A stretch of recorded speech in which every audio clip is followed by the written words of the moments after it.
우리 기독교는 말씀의 종교입니다. 말씀으로 시작해서 말씀으로 살아가고 말씀으로 마무리되는 종교가 바로 기독교입니다. 그래서 요한복음 1장을 어떻게 시작하고 있느냐? 태초에 말씀이 계시니라. 이 말씀이 하나님과 함께 계셨으니 이 말씀은 곧 하나님이시니라. 그가 태초에 하나님과 함께 계셨고 만물이 그로 말미암아 지은 바 되었으니 지은 것이 하나도 그가 없이는 된 것이 없느니라. 아멘. 말씀으로 온 우주 만물을 창조하신 것입니다. 빛이 있으라. 말씀으로 창조하셨습니다. 그리고 그 말씀이신 하나님이 이 땅 가운데 육신의 몸을 입고 성육신하셨죠. 요한복음 1장 14절 말씀입니다. 말씀이 육신이 되어 우리 가운데 거하심에 우리가 그의 영광을 보니 아버지의 독생자의 영광이요 은혜와 진리가 충만하더라. 아멘. 말씀이신 주님이 성육신하셔서 우리 가운데 오신 겁니다. 말씀이신 예수님께서 공생애를 시작하시기 전에 40일 동안 금식하면서 광야에서 지내다가 사탄에게 3가지 시험을 당하죠. 돌로 떡을 만들어라. 높은 데서 뛰어내려라. 나에게 절해라. 그러면 이 모든 천하만국을 네게 주리라. 이 3가지 시험 앞에서 예수님께서 어떻게 하셨습니까? 성경의 말씀을 가지고 그에게 말씀하십니다. 사람이 떡으로만 살 것이 아니요 하나님의 입으로부터 나오는 모든 말씀으로 살 것이라. 주 너의 하나님을 시험하지 말라. 주 너의 하나님께 경배하고 다만 그를 섬기라. 신명기 말씀을 가지고 사탄의 시험을 이기셨습니다. 말씀으로 이기신 거예요. 성경이 무기고 성경이 마귀를 이길 수 있는 힘이라는 말입니다. 오늘도 우리가 이 성경의 말씀을 많이 알고 성경 말씀을 우리 마음을 채워놓으면 어떠한 시험과 어떠한 유혹과 어떠한 고난도 능히 이겨낼 수 있음을 우리에게 말씀을 하고 있는 겁니다. 여러분, 중세교회가 왜 타락했을까요? 성경 말씀보다도 교회와 교회의 전통, 그리고 그것을 표현하는 종교의식에만 치우쳐버렸기 때문에 그랬습니다. 그러다 보니까 이 전통적인 의식들이 의식을 위한 의식으로 전락해버린 거예요. 신앙의 내용은 사라져버리고 신앙의 형식만 있는 거예요. 우리 교회의 전통, 그리고 예배의 의식, 그러니까 타락할 수밖에 없는 것이죠. 이 중세 종교 타락을 보고 종교개혁자들이 외친 것이 있습니다. 그 외친 캐치프레이즈가 무엇입니까? 솔라 스크립투라. 오직 성경으로, 오직 말씀으로. 지금 러시아가 난리잖아요. 예비군 징집령이 내려졌습니다. 군사로 다 모으는 거예요. 그러니까 징집되기 싫어하는 수많은 사람들이 이곳저곳에서 시위를 벌입니다. 그리고 이 징집을 피하기 위해서 여러 가지 시도들이 잇따르고 있습니다. 왜 러시아는 이 전쟁을 일으켰을까요? 지금 러시아도 힘들잖아요. 전쟁 때문에 지금 폐쇄가 됐고 여러모로 힘들어요. 그리고 전 세계 모든 나라들이 힘들어하고 있습니다. 전문가들에 의하면 러시아가 전쟁을 일으킨 이유는 에너지 패권 싸움이다라고 진단을 합니다. 그러니까 러시아로부터 생산된 천연가스가 유럽으로 이 수출이 되는데, 그런데 그 가스관이 우크라이나 땅에 묻혀 있어서 그 가스관을 통하여서 유럽 각 나라에 가스가 이게 제공되는 겁니다. 그런데 이 유럽과의 관계에 문제가 있을 때 러시아가 취한 행동이었어요. 가스관에 그 밸브를 잠가버리는 거예요. 그러면 유럽이 꼼짝 못하는 겁니다. 그래서 러시아가 유럽을 이렇게 좌지우지했단 말이에요. 그런데 이 우크라이나가 유럽연합인 나토에 가입하게 되면 더 이상 유럽을 통제할 수 없게 됩니다. 그 에너지 패권을 넘겨줄 수밖에 없는 거예요. 그래서 러시아가 우크라이나를 점령하기 위해서 전쟁을 일으켰다. 이렇게 전문가들이 진단을 합니다. 여러분, 이 전쟁의 문제가 어디에 있는 것입니까?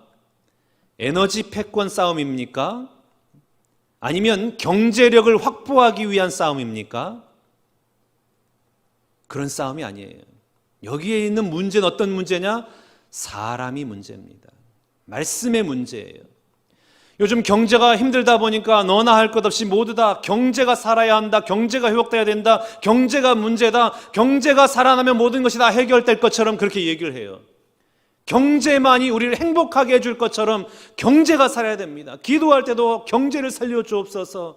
그래야 우리가 살아갑니다. 모든 열쇠가 다 경제에 있는 것처럼 그렇게 생각하고 그렇게 살아가고 있단 말입니다. 그러나 여러분, 경제가 문제가 아니에요. 에너지 패권 싸움의 문제가 아니에요. 이건 사람의 문제고 말씀의 문제입니다. 사람이면 하나님의 말씀을 들어서 그 영이 건강해질 때에 이성이 건강해지는 거예요.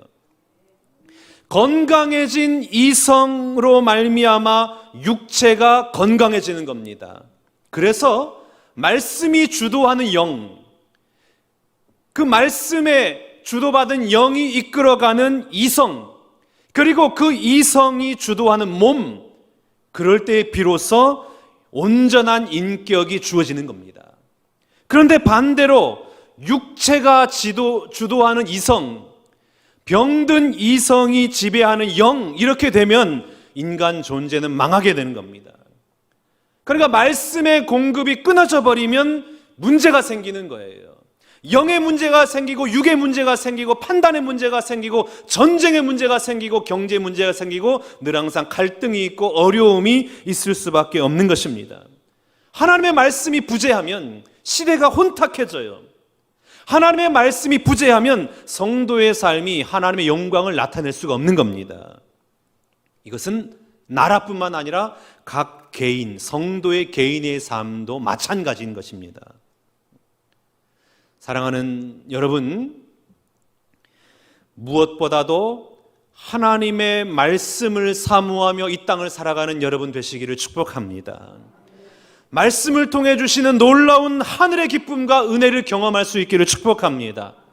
우리를 새롭게 하고 우리를 살아나게 하고 하늘 기쁨 가득한 인생으로 만들어주는 그 하나님의 살아 역사하시는 말씀 붙들고 이 땅을 살아가는 여러분 되시기를 주님의 이름으로 축복합니다. 오늘 다윗은 그 살아 역사하시는 하나님의 말씀을 경험한 거예요.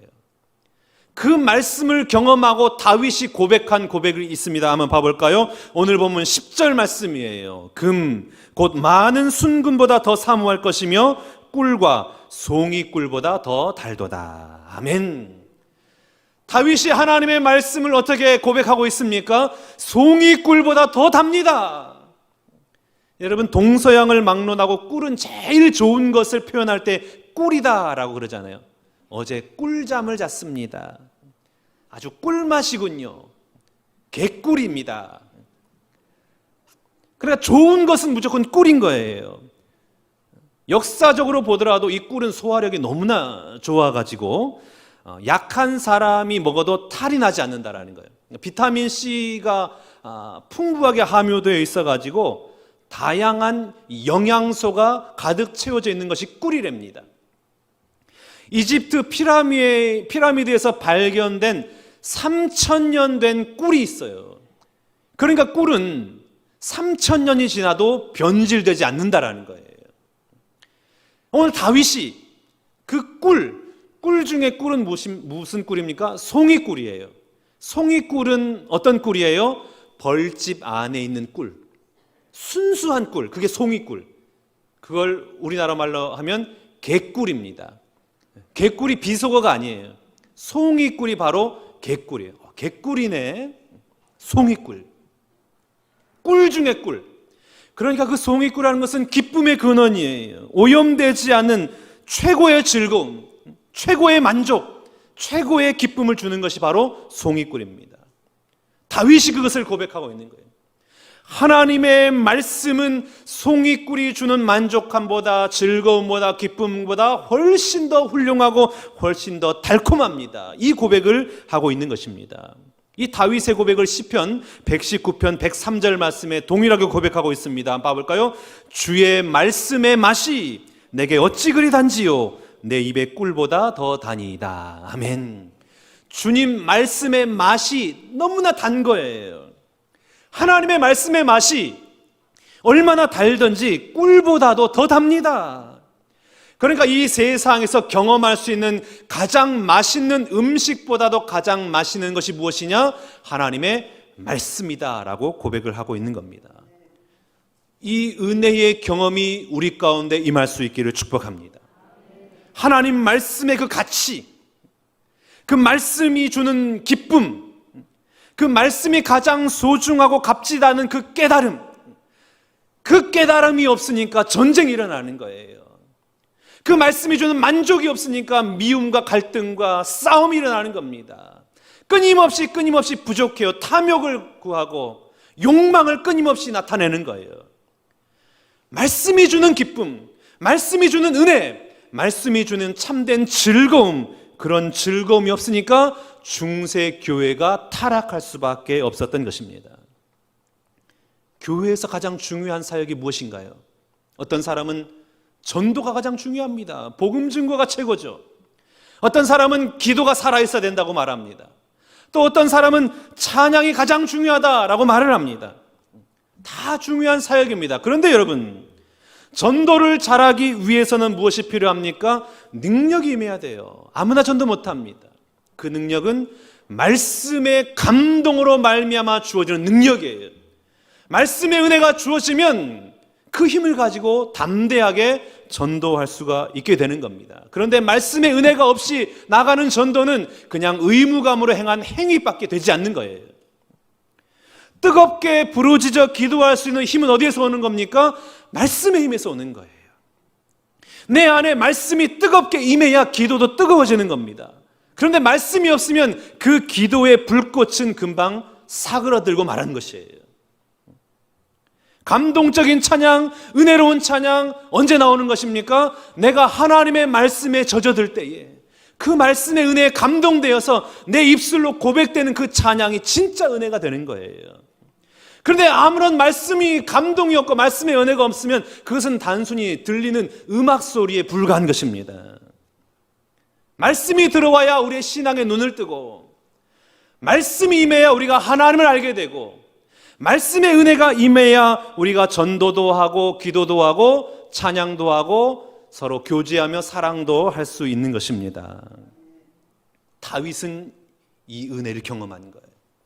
말씀의 은혜를 경험했어요. 그 말씀의 은혜를 오늘 본문을 통하여 기록하고 있는데 7절 말씀 봐볼까요? 여호와의 율법은 완전하여 영혼을 소성시키며 여호와의 증거는 확실하여 우둔한 자를 지혜롭게 한다. 영혼을 소성시킨다라는 말은 어떤 의미냐면 영혼을 회복시킨다, 영혼을 변화시킨다라는 말입니다. 여러분, 다윗이 얼마나 영이 상했습니까? 수많은 사람들이 다윗을 시기하고 질투하고 미워하고 증오했어요. 죽이려고 했어요. 늘 항상 혼자였어요. 어떻게든 다윗을 끌어내리려고 수많은 시도들이 있지 않았습니까? 그러니까 얼마나 마음이 상했겠어요. 자기 혼자밖에 없어요. 다 자기를 무너뜨리려고 하고 자기를 대적하려고 하고, 그러니까 그 영이 얼마나 깨어졌겠냐고요.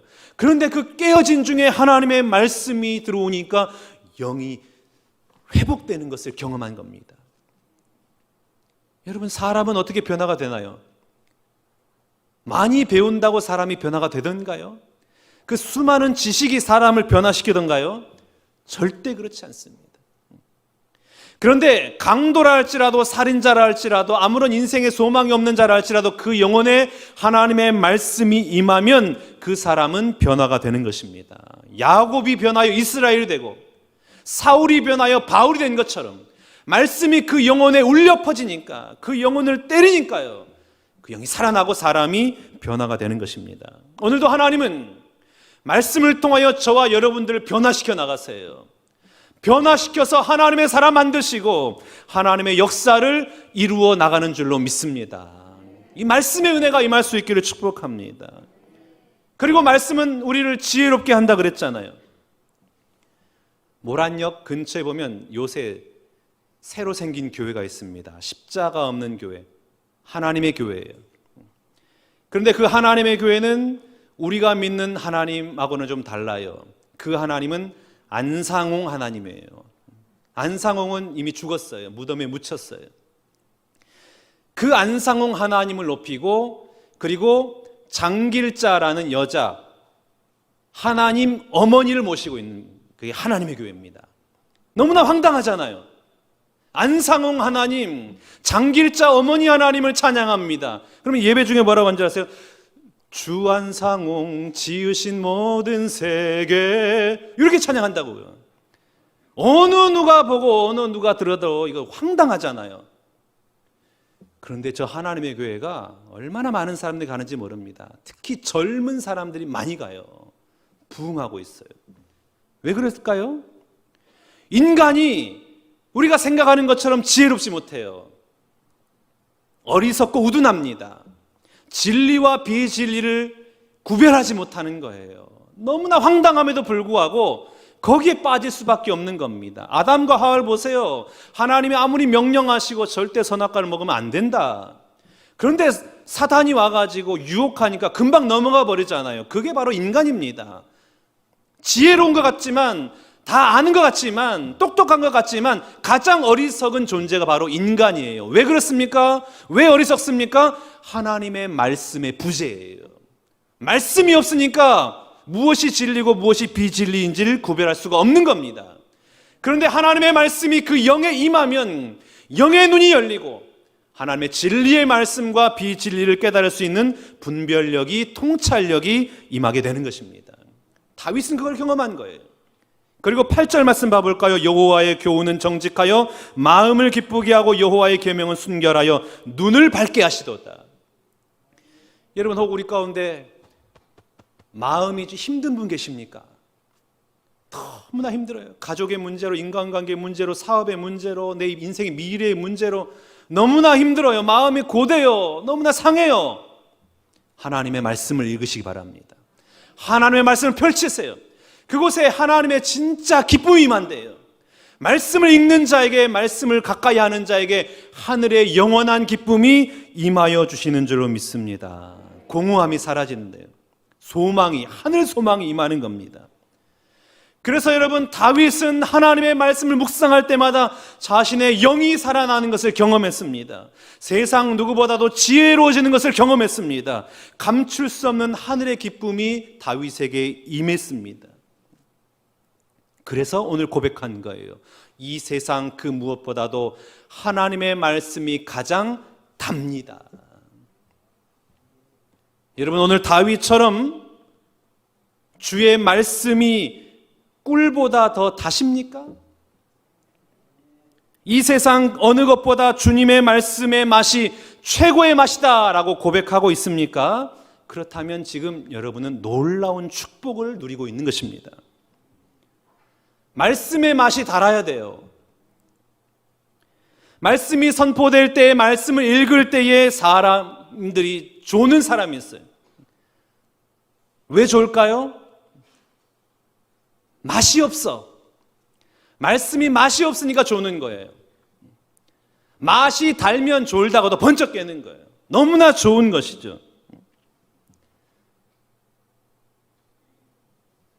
언제 이 귀에 들려오는 이야기가 달게 느끼던가요?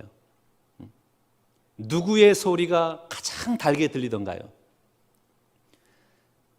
사랑하는 사람의 소리는 달게 들려요. 사랑하는 사람의 입에서 나오는 그 소리는 듣고 싶고 또 듣고 싶은 거예요. 들어도 질리지가 않아요. 똑같은 말 계속해서 들어도 괜찮아요. 끝이 없이 좋아요.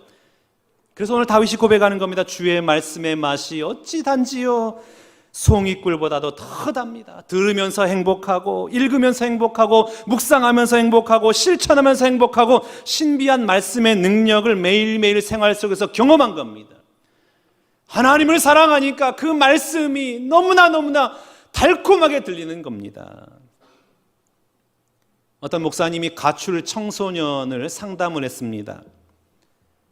그러면서 탕자의 이야기를 들려줬어요.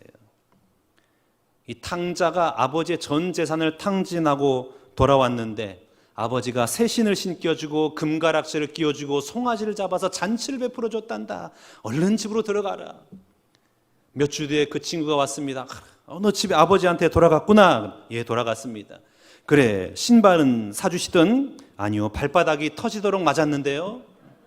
그래, 금가락지는 끼워주셨겠지? 아니요, 지갑까지 다 빼앗겼는데요. 송아지는 잡아주셨겠나? 아니, 나를 잡아서 송아지 먹이러 가셨는데요. 우리가 경험하는 현실과 하나님의 말씀과는 괴리가 있을 수 있습니다. 왜요? 우리의 아버지 하나님, 영의 하나님하고 하나님 아버지하고 육의 아버지는 근본적으로 다르기 때문에 그렇습니다. 그러나 여러분, 그 하나님의 말씀으로 말미암아 그 아이는 아버지 품으로 돌아갈 수 있었잖아요. 위기를 모면할 수 있었잖아요. 하나님의 말씀이 우리를 복된 삶을 살도록 지키시고 보호하시고 인도하시는 것입니다. 오늘 내가 하나님의 말씀을 붙들어 지켜 행하면 하나님께서 우리의 인생을 지켜주시는 것입니다. 그래서 요한계시록 1장 3절 말씀에 이 예언의 말씀을 읽는 자와 듣는 자와 그 가운데 기록한 것을 지키는 자는 복이 있나니 때가 가까움이라. 아멘. 말씀을 읽는 자와 듣는 자와 그 기록된 것을 지키는 자가 복이 있다 그랬어요. 말씀을 사랑해서 말씀을 가까이 하고 그 말씀 듣는 것을 좋아하고 그 말씀을 따라 살아가는 자에게 진짜 하나님의 은혜의 복이 임하는 것입니다. 다윗이 그 복을 경험한 거 아닙니까? 나를 지혜롭게 하고 내 영을 살아나게 하고 나로 하여금 하나님의 그 영원한 기쁨을 누리게 하고 그 말씀의 은혜의 기쁨 가운데 거하는 여러분 되시기를 주님의 이름으로 축복합니다. 말씀 사모하시고요, 그 말씀 붙드는 인생 되시길 바랍니다. 어떻게 하면 우리가 하나님의 말씀을 사랑하고 그 말씀에 붙들림 받고 그 말씀의 맛에 매료된 그런 인생을 살아갈 수 있을까요? 종교개혁자 마틴 루터가 성경 읽기에 대해서 세 가지를 얘기했어요. 첫 번째는 뭐냐? 기도라 그랬어요. 하나님의 말씀을 펴서 읽을 때에 그냥 읽지 말고 기도해라. 내 지성과 감성, 의지, 나의 자존심, 자만심, 인간적인 판단 다 내려놓고 하나님 앞에 기도해라. 뭘 위해서 기도하느냐? 하나님 말씀을 깨닫게 하시옵소서. 하나님의 말씀을 더 사랑하게 하시옵소서. 기도해라는 거예요. 시편 119편 18절 말씀 봐볼까요? 내 눈을 열어서 주의 율법에서 놀라운 것을 보게 하소서. 기도하라는 거예요. 보게 하시옵소서. 시편 119편 27절입니다. 나에게 주의 법도들의 길을 깨닫게 하여 주옵소서. 기도하라는 거예요. 하나님 더 사랑하게 하시고 깨닫게 하시고 말씀의 맛을 느끼게 하시옵소서. 기도하라는 겁니다. 그러면 하나님이 우리의 영안을 열어주시고 깨닫게 해주시고 그 성경 말씀 안에 감추져 있는 신비로운 영적인 세계의 비밀을 우리에게 가르쳐 주신다라는 것입니다. 두 번째는 묵상이에요. 묵상이라는 것은 무엇입니까? 말씀을 깊이 있게 보는 거예요. 깊이 있게 생각하는 것이 바로 묵상입니다. 시편 119편 48절 말씀. 또 내가 사랑하는 주의 계명들을 향하여 내 손을 들고 주의 율례들을 작은 소리로 읊조리리이다. 읊조리다. 이게 바로 묵상이에요. 읊조리다가 무엇입니까? 음미하는 거예요. 중얼거리는 것. 이게 바로 읊조리다라는 뜻입니다. 영성신학자 유진 피터슨이 어느 날 자기 집에서 키우는 사냥개가 사슴의 뼈를 먹는 것을 보고 있었어요. 그런데 이 사냥개가 사슴의 뼈를 어떻게 먹었냐면 그 뼈가 하얗게 드러날 때까지 물어뜯고 또 뜯고 다시 그 뼈다귀를 음미하면서 계속 핥아먹고 있는 것을 본 겁니다. 그때 생각나는 단어가 있었는데 히브리어 단어 하가라는 단어예요. 이 하가라는 단어가 어디에 등장하냐면 시편 1편 말씀에 복 있는 사람 율법을 주야로 묵상하는도다 그랬잖아요. 묵상이라는 단어가 하가인 거예요. 그런데 여러분, 이 하가라는 단어가 또 한 구절 나옵니다. 이사야 31장 4절 말씀입니다. 여호와께서 이같이 내게 이르시되 큰 사자나 젊은 사자가 자기의 먹이를 움키고 으르렁거릴 때에, 으르렁거리는 것이 바로 하가입니다. 묵상이라는 건 뭐냐? 으르렁거리는, 젊은 사자가 자기 먹이를 빼앗기지 않기 위해서 으르렁거리는 것, 이게 바로 묵상이다라는 것입니다. 하나님의 말씀의 맛이 너무나 맛있어가지고 누구에게도 빼앗기지 않기 위해서 으르렁거리는 것, 이게 바로 묵상이다라는 겁니다. 사랑하는 여러분, 이 말씀을 빼앗기지 않기 위해서 으르렁거리면서 절대 나는 빼앗기지 않으리라, 이 말씀은 내가 반드시 은혜 가운데 거하리라, 그런 으르렁거림으로 말씀 붙들며 나아갈 때에 놀라운 하나님의 은혜의 복이 임할 줄로 믿습니다. 세 번째 뭐냐? 시련이라는 거예요. 말씀을 듣는 자와 읽는 자와 그리고 기록된 것을 지키는 자가 복이 있다 그랬잖아요. 말씀을 들으면 어떻게 됩니까?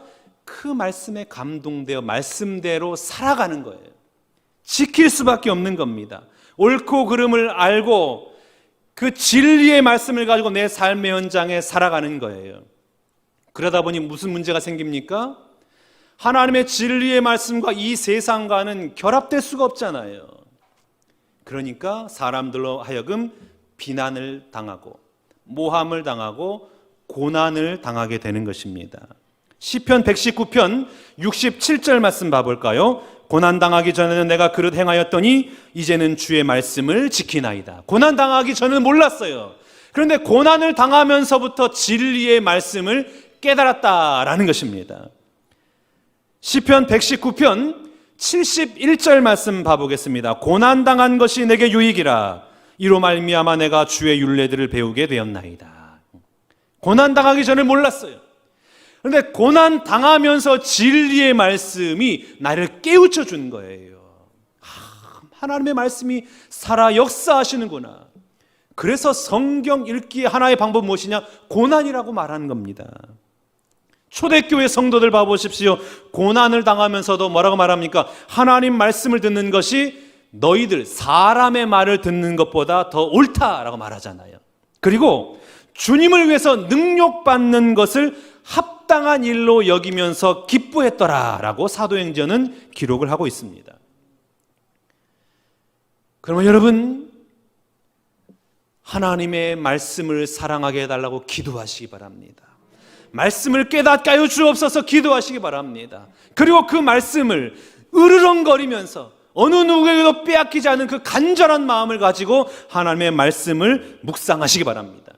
그리고 주어진 그 말씀 가지고 이 땅 가운데 실천하면서 비록 그 말씀을 따라 살아갈 때에 나에게 능욕과 고난이 온다 할지라도 오히려 그것으로 말미암아 기뻐하며 이 땅을 살아가는 여러분 모두가 다 되시기 바랍니다. 그러면 다윗이 오늘 경험하였던 그 말씀의 은혜, 하늘의 기쁨, 영이 소생되고 영이 살아나고 사람이 변화되어지고 이 땅에서 줄 수 없는 영원한 하나님의 기쁨이 여러분의 모든 삶의 현장마다 임할 줄로 믿습니다.